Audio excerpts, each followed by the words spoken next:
Good afternoon, everyone. I'm Sandra Yorman. I'm the Associate Provost for Faculty and Professor of Political Science at the University of Richmond.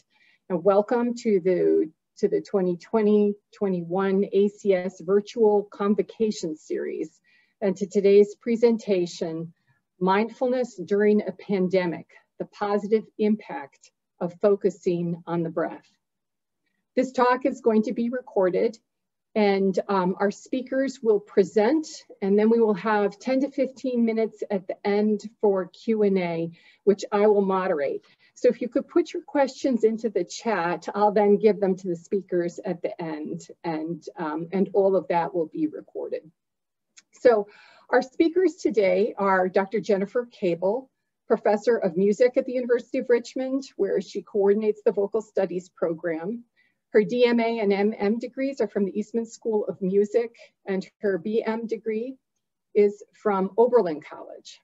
Her current research considers the role of women amateur musicians on early 20th century American arts culture and the positive impact of traditional Chinese medicine pillar, qi-gong, on freeing the voice.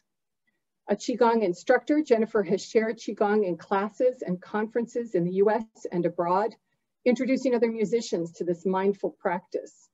Jennifer is also a certified teacher for the Koru Mindfulness program and is involved in the campus outreach centered on mindfulness and meditation.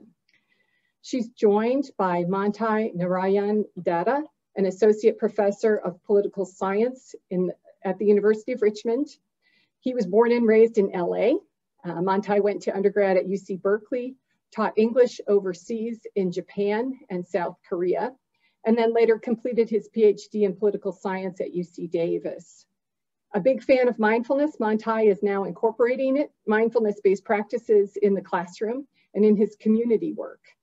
He has researched the phenomenon of human trafficking for the past decade and is currently applying quantitative research methods to understand the sources and impact of human trafficking more fully. These two wonderful professors have done so much to positively impact our campus community at the University of Richmond. I am very happy to have this opportunity to introduce them and very grateful to the ACS for providing this venue for them to share their work. And with that, I will turn it over to Jennifer and to Mantai.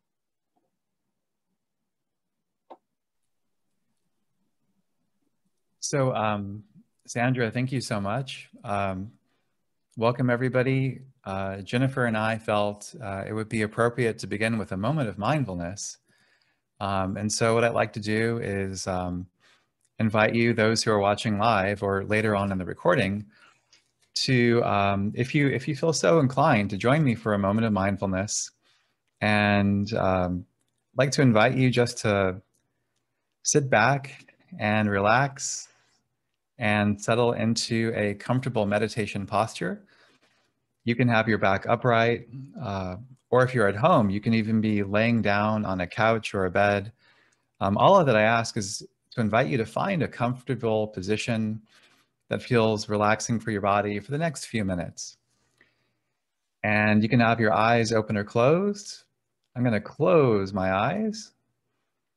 And I'd like to invite you now just to begin to settle into your body,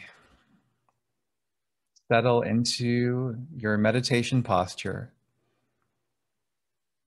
Just noticing the sensations of where you're sitting, noticing the contact of those sensations. Perhaps it's touching your chair or sitting on your couch. Or maybe you're noticing the sensations of your feet on the floor. Just settling into the body.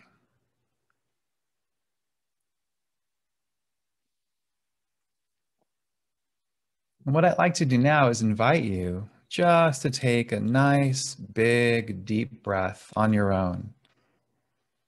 Just breathing in and breathing out. And taking a few more deep breaths on your own, just following the rhythm of your body, Just noticing the sensations of breathing in and noticing the sensations of breathing out.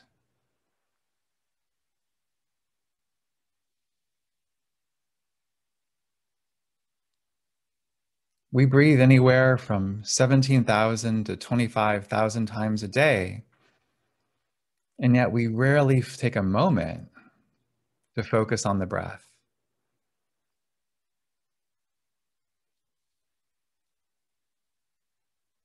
And as we settle into the breath, I'm going to give you a minute or two just to observe breathing in silence. And what you're going to notice is, as with everybody around us, we have thoughts, and thoughts arise. Some thoughts are pleasant, other thoughts are unpleasant, and still other thoughts are neutral. And as you continue to breathe, you're going to notice, of course, that thoughts will arise. But I invite you just to take note of your thoughts, just sort of watching them, kind of like if you're standing at the edge of a river and your mind is that river and your mind is flowing, just watching the thoughts go by. And then ever so gently, just return to the breath. Just gently return to the breath as your object of awareness, as your object of meditation. And I'll give you about a minute or so now, just to follow the breath on your own.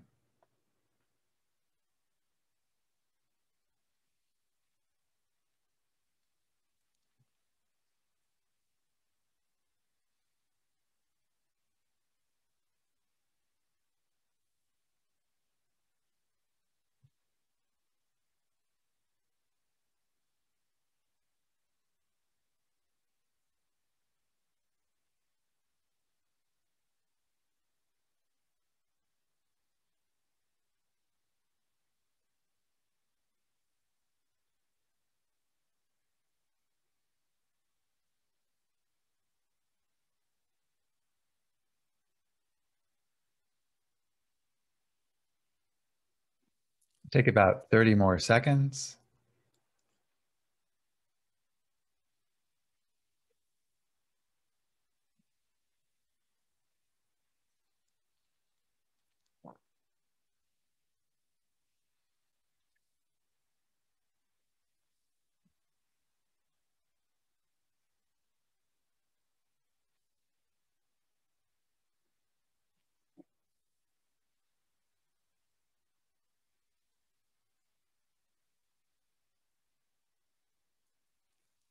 And in a moment, I'm going to ring the meditation bell.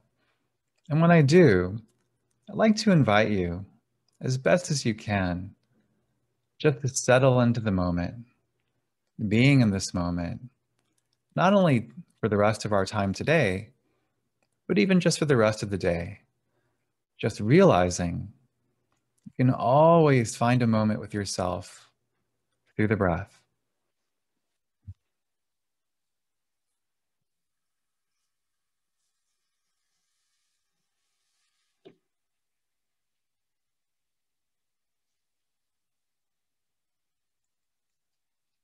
And with that, my friends, I'd like to thank you for this short breath awareness.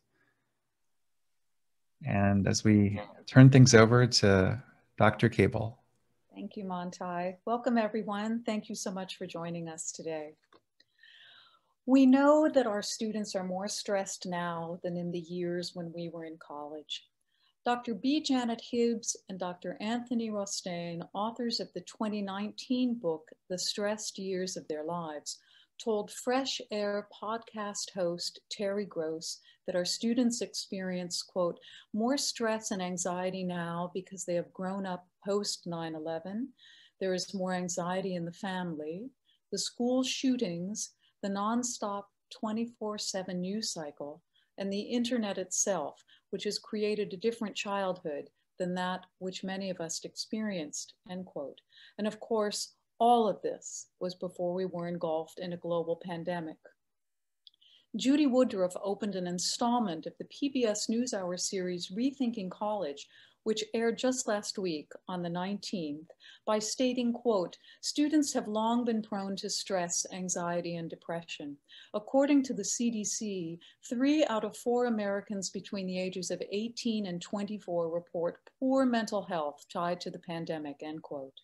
Reporter Hari Srinivasan then shared, 1 in 4 Americans between the ages of 18 and 24 reported having seriously considered suicide in the last 30 days, according to the CDC, and nearly 70% of college presidents now say that student mental health ranks among their top concerns.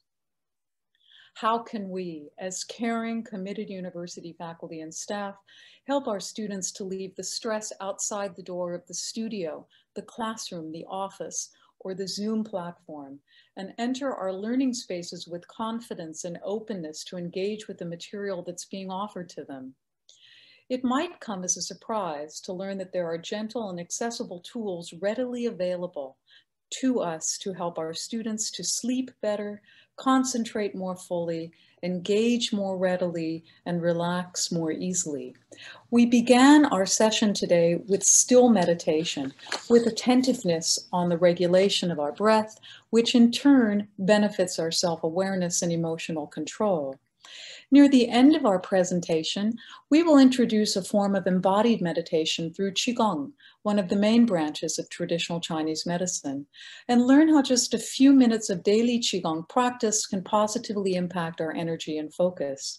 Still and embodied meditations offers us and our students a moment of quiet and a period of non-doing, to quote mindfulness-based stress reduction founder John Kabat-Zinn. Mindfulness practices such as the ones we highlight today not only increase well-being, they also foster inclusivity, with faculty and students breathing and moving in sync with one another. First, however, what is mindfulness and how has it developed as a practice in the United States? Turning it back to Montai.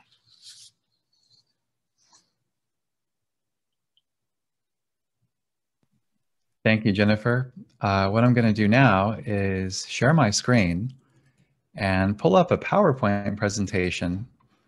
And that presentation is entitled Mindfulness During a Pandemic. And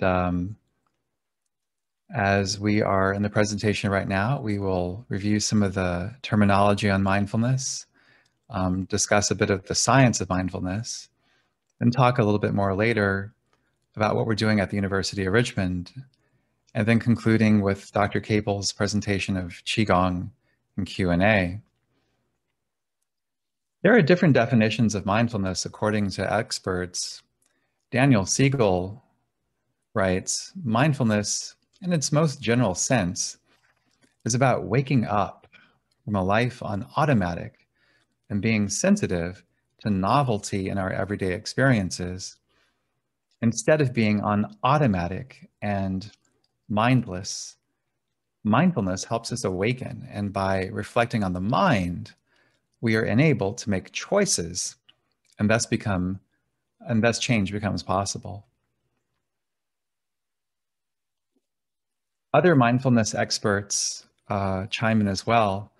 Sharon Salzberg writes, mindfulness isn't just about knowing that you're hearing something, seeing something, or even observing that you're having a particular feeling. It's about doing so in a certain way, with balance and equanimity, and without judgment. Mindfulness is the practice of paying attention in a way that creates space for insight.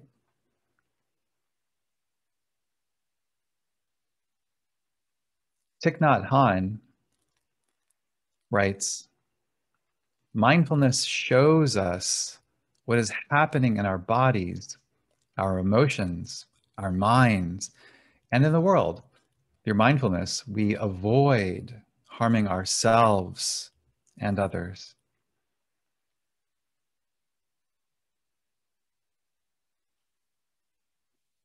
Sylvia Bornstein expresses, mindfulness is the aware, balanced acceptance of the present experience.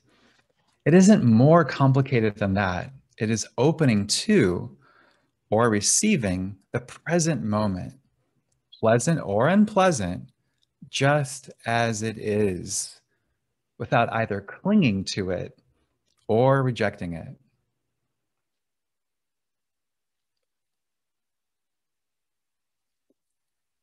And these are accessed from the website Positive Psychology.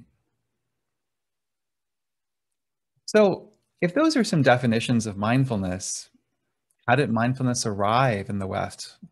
Most mindfulness practices come from the East. There are essentially three waves or three streams that have influenced the development of mindfulness in the West. Mindfulness is a movement in Asia, developed in Burma in the 19th century for non-monastic Buddhist practitioners who wanted to develop some kind of meditation practice in their daily lives. Esen Goenka is chief among some of these individuals. Those practices were passed on to a few Westerners who were Buddhist monastics, who then taught this kind of meditation to Western students in the 60s and the 70s, who went to Asia seeking meditative methods. And some of these early Western practitioners, Jack Kornfield, Sylvia Bornstein, Schoen Salzberg, and others, did not take monastic vows, but nonetheless learned mindfulness in retreats and then brought it back to the United States.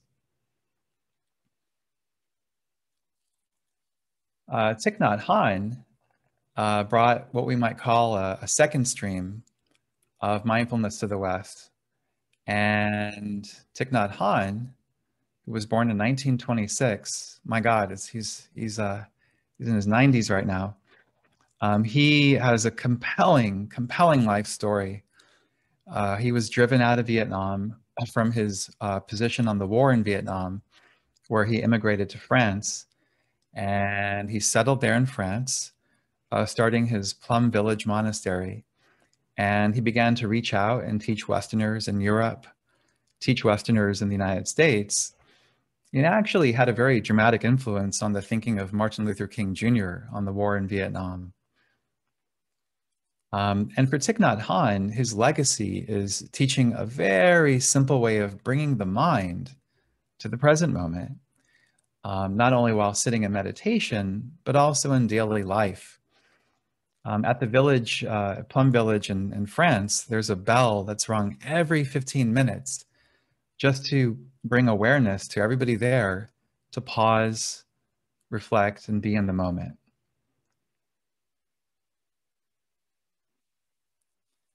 Another major influence comes in the third stream from the scientist Jon Kabat-Zinn, a trained academic. He earned his PhD in molecular biology in 1972, no less, from the Massachusetts Institute of Technology.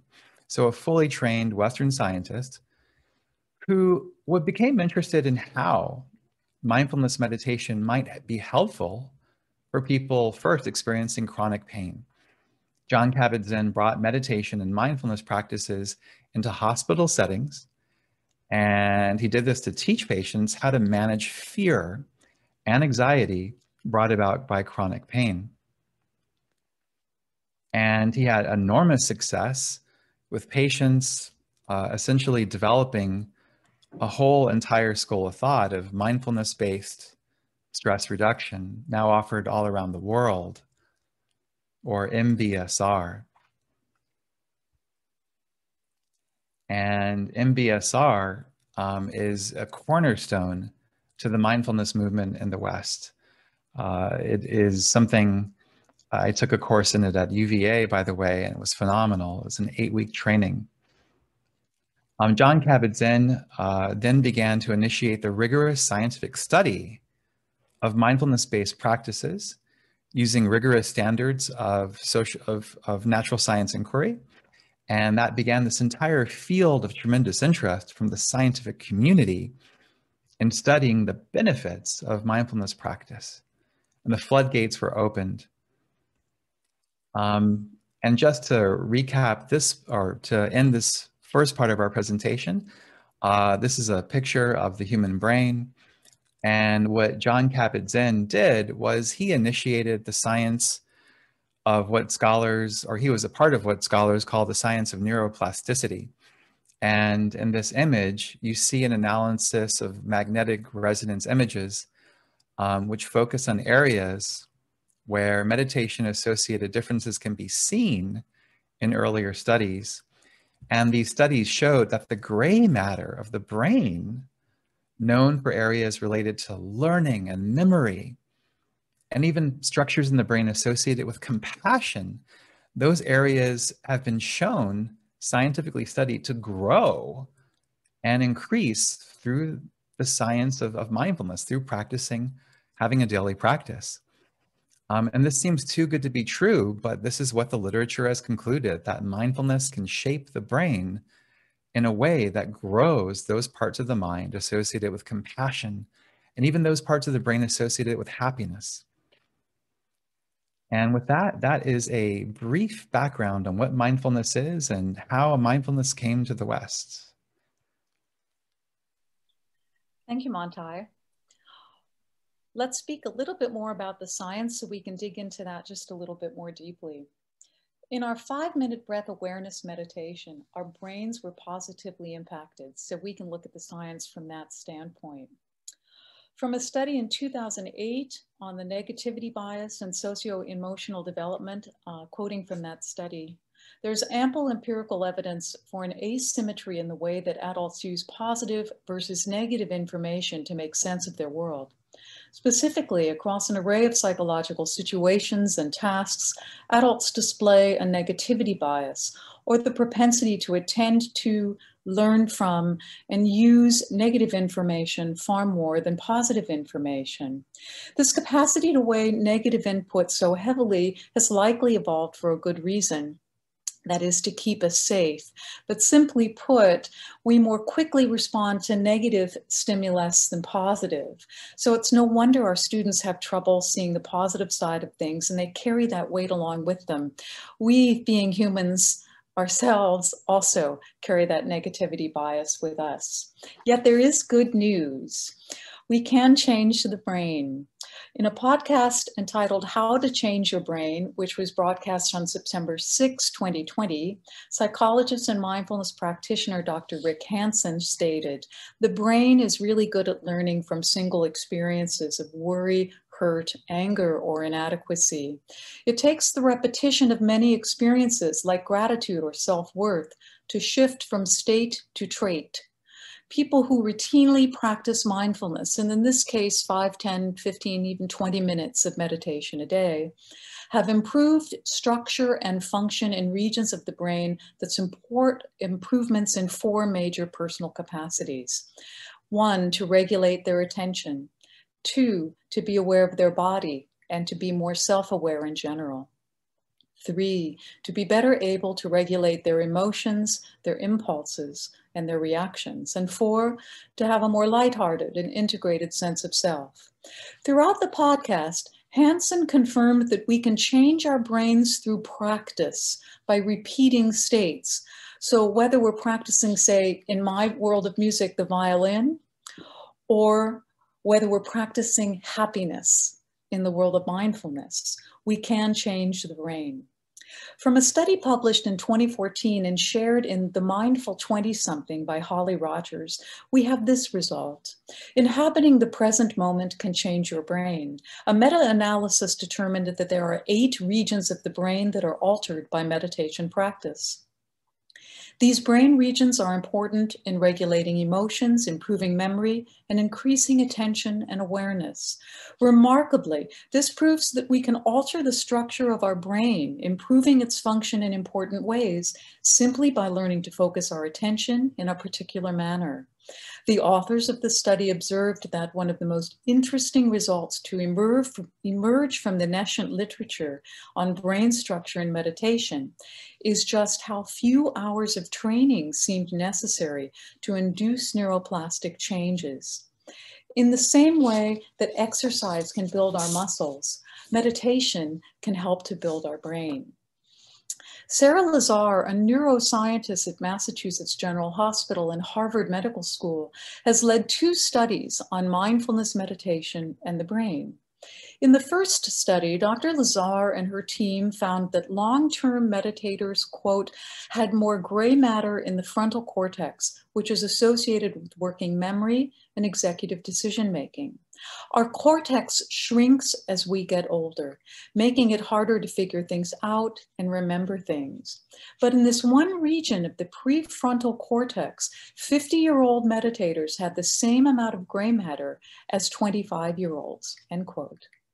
The second study looked at people who had meditated before and a group that began an 8-week mindfulness-based stress reduction program, the one founded by John Kabat-Zinn. For this second group, they found thickening in 4 regions of the brain that involve self-relevance, memory and emotional regulation, and perspective taking, empathy, and compassion. The amygdala, the fight or flight part of the brain, which is important for anxiety, fear, and stress, got smaller in the group that went through the mindfulness-based stress reduction program. The change in the amygdala also correlated to a reduction in stress levels. So from the science, we know that we can change the brain through meditation practice, and just a few minutes of practice at that. Yet how have we brought meditation practice into the music studio, the classroom, our offices, or our Zoom platforms? I'm going to turn it back to Monty to share with some of the initiatives that are happening in mindfulness at the University of Richmond. Thank you, Jennifer. I will return now to sharing my screen on Zoom. There's a lot going on at the University of Richmond, for which I'm very thankful. One initiative took place in May of 2019. So, wow, no, it's about a year and a half ago now, gosh. Through the Office of the Provost at the University of Richmond, we hosted a 3-day teacher training session for the Koru program. And this training consisted of 24 University of Richmond faculty and staff who participated, along with some community members in the city. Jennifer and I, we had the privilege to be a part of that group. And in 2020, last year, we were happy to report that we became certified instructors in the Koru mindfulness program.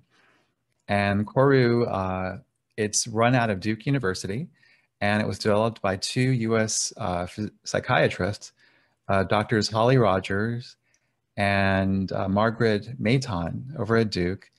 And they took these well-known practices similar to mindfulness-based stress reduction, incorporating breathing techniques to visualization exercises, guided meditations, and applied them specifically to the environment for college-age students. And I am so thankful for this, given the very sobering statistic that Jennifer shared earlier in this recording, that up to a quarter of college-age students these days, correlating with the pandemic, have seriously thought about suicide. So I believe that we need mindfulness more than ever with our college students. Koru is really interesting.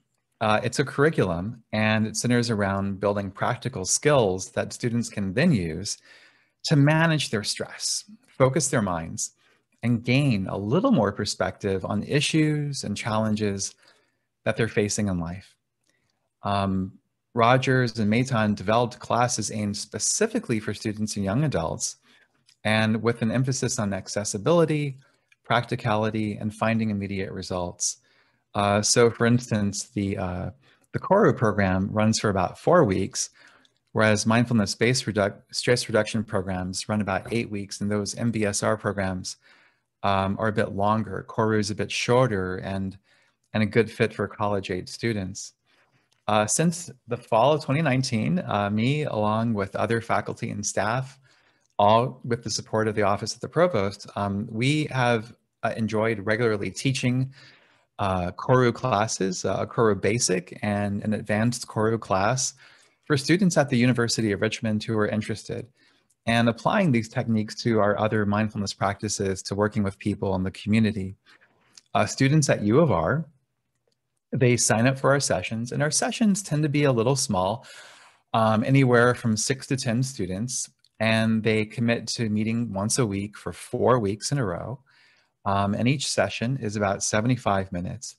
Koru 2.0 expands for another round of 4 weeks, and students basically learn how to develop a daily practice, about 10 minutes a day. And they're learning the skill set of what it means to take a breath, what it means to pause and reflect. And that can then inform not only their well-being, but their learning and their worldview. So at U of R, we are honored to offer Koru, and actually, through the Office of the Provost, for the past several years, me, along with Jennifer Cable and our dear colleagues, Kathleen Scarrett and Roger Mancastropa, we have been forming the seeds of a mindfulness community, including faculty, staff, and sometimes even overlapping with students, where we want to build a mindfulness network at the University of Richmond. We typically meet once every few weeks as a community. We'll be meeting later this week just to sit, just to pause, just to reflect, just to be. But we're also mindful of world affairs and national events. And so, for instance, in the summer of last year, following the tragic death of George Floyd, many of us in our mindfulness community were affected about the state of race relations in America. And so, as an example of applying mindfulness to current events, we got together and we thought, could there be a book that we could read and reflect upon that could give us more guidance and insight on race relations, but also with a mindfulness perspective? And so that summer, we focused on a book by the mindfulness expert Ruth King. We read her book, Mindful of Race. And that was a very satisfying moment to engage in dialogues of mindfulness while we were struggling with how to make sense of the world around us. We've done that, and also we've hosted guest speakers. A very wonderful colleague came actually 1 year to the day, George Mumford. He was the personal trainer of Kobe Bryant and Michael Jordan, and he came and gave a guest lecture sort of linking thoughts on mindfulness from the perspective of sports. And we were able to use George Mumford's presence and lecture to talk more about mindfulness with members of our athletic community here at the University of Richmond. And so we were very excited to grow that through our mindfulness FLC. And then just one more update on what's happening at the University of Richmond. Very recently, U of R completed construction of a well-being center. And these are a couple of photographs of the new well-being center. And what we're hoping to do is continue the work of our Koru training and programming at U of R, continue the work of our mindfulness faculty learning community, but ideally also use the new well-being center as a space where we can come together more as a community and practice mindfulness, and ideally grow well-being not only for students, but also well-being for faculty, well-being for staff, and ultimately well-being for community members, because now more than ever in this pandemic, we have to rely on one another to survive and progress. And so things are just beginning with the Wellbeing Center, and we're looking forward to next steps.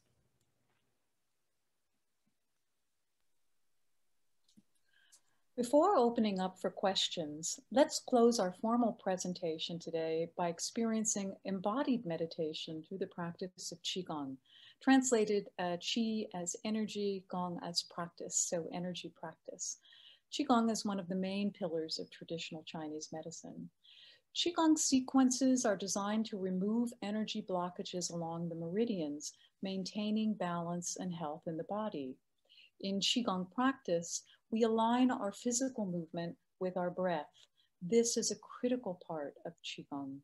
Our movements are also slow and gentle, which allows individuals of all levels of fitness and physical ability to participate in such a way as to receive benefits from practice. We invite you to either stay seated or to stand and join in just a few minutes of qi-gong practice. The few movements that I've chosen today are movements that my students really enjoy, so I thought that might be the fun ones to bring to our qi-gong time today. So this will be a very short practice of qi-gong. I'm going to move my chair and step back a bit so you can see my body. One thing that helps students to loosen up is to do a little bit of bouncing. So if you're sitting in your chair, you can just bounce your shoulders. If you're standing, feet are shoulder width apart, and we start by bouncing in the knees, just letting the knees bounce a little bit. And you start to feel where there might be tension in the body, maybe trying a little in the left hip, the right hip. We're still paying attention to our alignment, so our shoulders, our hips, and our ankles are fairly aligned as we do our bouncing. Let's bring in our shoulders now and our hands. And we can maybe move our neck around a little bit too. Loosen up our faces. And then finally, for just a few seconds, let's bring our arms up above our bodies. We can let that movement run through, bring some energy into the body, releasing our hands, our wrists from all the time at the computer keyboard. And then let's slowly stop, put our arms down, and hopefully you can feel just a little bit of energy in the body already. Let's look to the left. All our breathing will be through the nose in this short practice today. Let's look to the left, gentle inhale. Exhale to center, to the right. Gentle inhale, exhale to center, tipping the head back, stretching under the chin. Inhale, exhale to center, and then head forward. Inhale, exhale to center. Let's try that once more. Inhale, exhale to center. As we do this, also take stock of the body. Inhale. Exhale to center. Maybe release your knees a little bit if they're locked. Head tipping back. Inhale. Exhale, center. And then forward. Inhale. Exhale, center. Let's put left arm over right. We're going to inhale the arms up. Nice stretch at the top. And then exhale the arms out. Down by our sides, releasing our shoulders as we come down in a slow exhale. Right over left, inhale up. Exhaling out. Really feeling those shoulders drop even more as we release our arms. Once more, both sides. Inhale up. Exhale down, nice and slow. And one more. Inhale up. Stretching out the arms as we exhale down. With feet shoulder width apart, or if you're seated, just sitting up in the chair, let's put our hands out in front of us as if we're going to shoot a basketball. Slight bend to the knee if you're standing. Make a gentle fist. Inhale the arms back. And then flat palm, exhale the arms forward. This is a wonderful exercise for our students and for those of us that wear backpacks. Inhale. Because we're really opening, exhale, opening up the front of the chest. As we pull our arms back, see if you can keep your shoulders down. Inhale. That opens up the chest even more. And exhale. And the last thing I'd like to do today is what we call a self-hug. My students tell me that they use the self-hug in all kinds of different situations, so I'm going to share that one with you today. Either seated or standing, we can put our arms out in front of us, then turn the backs of our hands facing each other, cross one hand over, palm to palm, link, bend the fist down, and bring it back against your chest. Sitting or standing, you may put your feet together if you're standing. I invite you to close your eyes, relax your shoulders, and let's take 3 nice big breaths. Checking the body again for tension, perhaps releasing the knees, letting the shoulders drop. Releasing tension in the fingers, relaxing the hands. One more lovely inhale. A nice exhale, feeling the hands as we exhale with kindness and gentleness towards ourselves and others. And lifting the hands off our chest, reversing our movement, and letting them come down by our sides. That is our very short qi-gong sequence for today.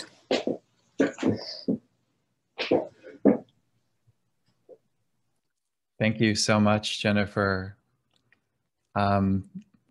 Just with a couple of words to wrap up today's dialogue, can we help our students move away from focusing on their stress and anxiety and instead move toward other opportunities for learning that can be more embodied?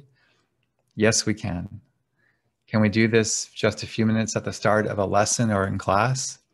Yes, we can. Does this necessitate a departure from what we've done in the past? Well, for most of us, yes. And it may not feel easy or accessible.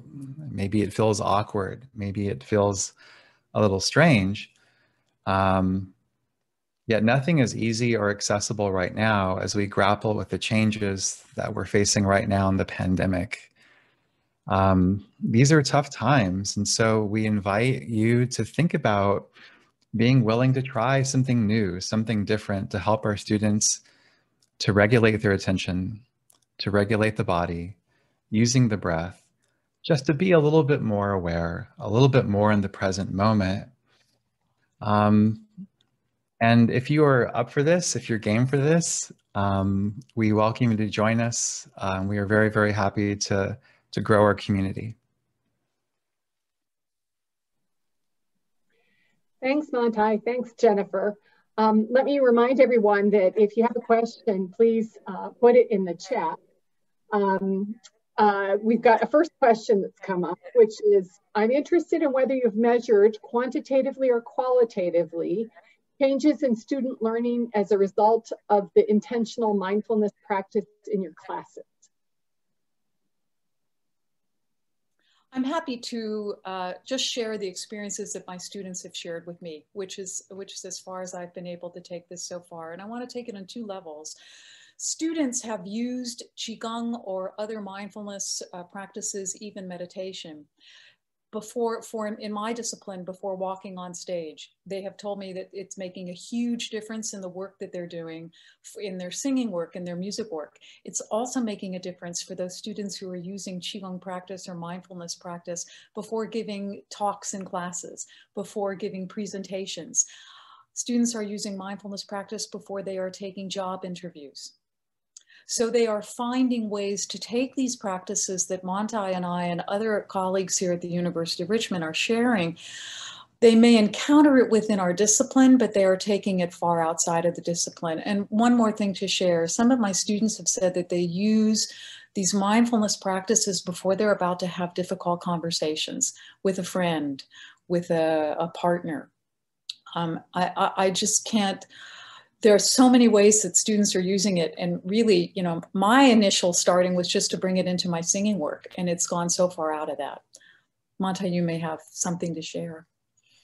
I really love this question, and it gives me ideas of how we could potentially, deepen a research agenda on the pedagogical benefits of mindfulness. The only evidence I have right now is anecdotal as well, like Jennifer.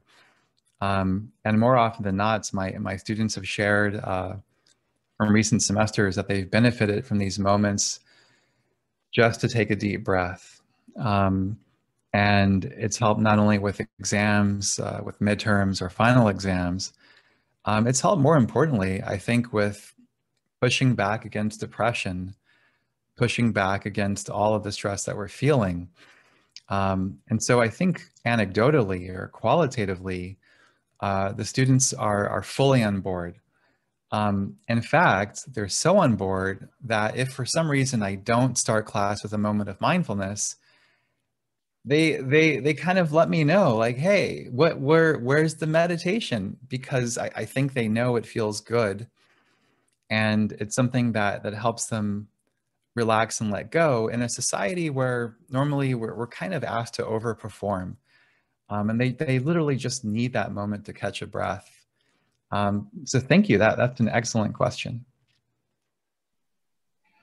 I have a question for you. I'm curious as to where you face the most resistance in terms of like bringing these practices in. Is it with people who just have no familiarity with it, or maybe with colleagues, or do you find just a general level of acceptance? I mean, I know that in some ways at the University of Richmond we're maybe a little unusual because this is now, it's a little bit out there in the ether that people are doing this, and this, which makes it easier. So maybe my question for you is, as you started, when this all began, where did you face the most resistance? Because I think about others who might want to start something like this on their campuses and what challenges they might face. I would first say, when I started this in fall of 2017, it was after a year-long sabbatical in Southeast Asia. I think one thing that really helped me was I had a conversation with Jennifer, and she expressed a gratitude for my willingness to try meditation on campus. And so through building a community with Jennifer and other colleagues like Roger Macastropa and Kathleen Scarrett, we found one another, and that was a comforting moment. And then the evidence of sitting with my students, and nobody would complain about meditation, nothing in the reviews, no complaints at all. And I could see through this experience that the students really wanted it. And I think now, with the pandemic upon us and the mental health crisis we're facing nationally and globally, I think everybody gets it now that we have to take a deep breath. And that in some sense, our survival depends on relaxing and letting go and not overreacting in the moment. So it is admittedly a bit different. But what I find joy is in finding others to build a more authentic sense of community, like through our mindfulness FLC at the University of Richmond. I would add to that students have never resisted doing either mindful meditation or qi-gong. Students actually have really enjoyed that. Even when I bring qi-gong into the start of a class, like Montai experienced, if I didn't start the class with qi-gong, the students would say, well, where's our body work? You know, why aren't we starting with that? One of the nice parts about doing that with the class is that it brings everybody into the space together. Which is really creates a certain moment for learning, intentionally creates that moment for learning that I think students appreciate also.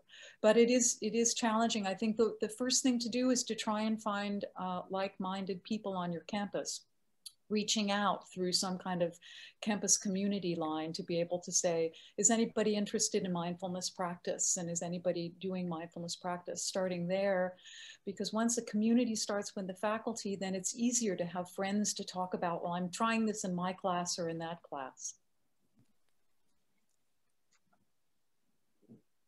Let's see, then one last comment, and then I think we're going to have to bring it to a halt. Not so much a question as a comment. There have been past ACS grants working on mindfulness. Just a reminder of upcoming grant opportunities. Also, I know there's a community of faculty and staff at Centre College who have been doing quite a bit of work on mindfulness over the last 5 years or so. I'd love to connect you, and I would love to learn more. How can I get involved? Recommendations of readings, opportunities? Yes, I think we have. Jennifer and Montai, would you be willing to be our source folks for recommended readings and opportunities? I think you both have a lot. Yep, there we go. Jennifer just I put my email in the chat. That yeah. Might make it easier. There are many wonderful ways to start, which we can share. I came to it basically through qigong and through Thich Nhat Hanh. That was my starting point. Yeah, I would be honored to touch base and grow the conversation across ACS. I think we're all better off together if we can allow reflection through breath awareness, through meditation, through MBSR or Koru. So I'm honored to be a part of that journey with anybody who's interested. Well, Mantai and Jennifer, I want to thank you for this presentation and for your work on campus. I know it has enriched my life, and I have just so appreciated all that you have done for our community. Let me end with a couple of announcements. The next talk in the Convocation series is going to be Mary Gilbert from Birmingham Southern College, who will be speaking on February 16th on Believing Ancient Women, Gendering Knowledge and Experience in Aeschylus's Prometheus Bound. And the next talk in the Early Career series will be Gemma Grove from Centenary College this Thursday, January 28th, on the Curated Landscape, Surveying the Origins of Redlining. And then I also did want to just highlight the fact that the ACS has a Facebook group that you can join to find out more of what's happening. And just conclude by saying a big thank you to Jennifer and to Mantai again, and to the ACS folks for enabling this chance for them to share what they have been doing at the University of Richmond. And as much as we can sort of spread that elsewhere, I think we would like to do so. All right, thank you, everybody.